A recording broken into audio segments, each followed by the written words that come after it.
Elle a enchaîné les réunions aujourd'hui, comme si de rien n'était ou presque. Elisabeth Borne reste à Matignon, charge à elle désormais d'opérer quelques ajustements dans le gouvernement. L'actuelle photo de famille sera retouchée, mais no comment d'Elisabeth Borne en conférence de presse et sourire un peu crispé de certains de ses ministres.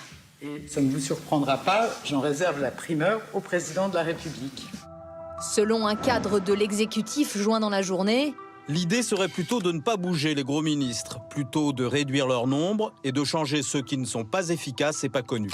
Une première ministre maintenue, un choix par défaut pour l'opposition, un soulagement pour certains dans la majorité.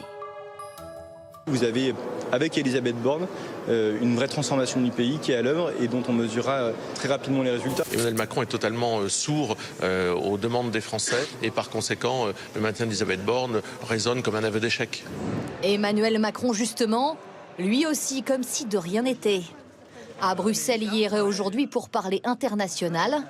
J'ai surtout passé beaucoup de temps entre hier et aujourd'hui sur la question du Venezuela. Mais refus catégorique d'évoquer son gouvernement. Non, je ne le ferai pas ici. De retour à Paris ce soir, il reçoit à l'Élysée tous les ministres et leurs conjoints pour un dîner. Pot de fin de saison pour les uns, pot de départ pour les autres. Ce qui fait dire à un conseiller... C'est fou, ils vont dîner ensemble comme si de rien n'était, alors que plusieurs sont sur un siège éjectable. Avant la réception, le couple exécutif s'est vu en tête-à-tête pour parler du remaniement qui pourrait être annoncé dès demain.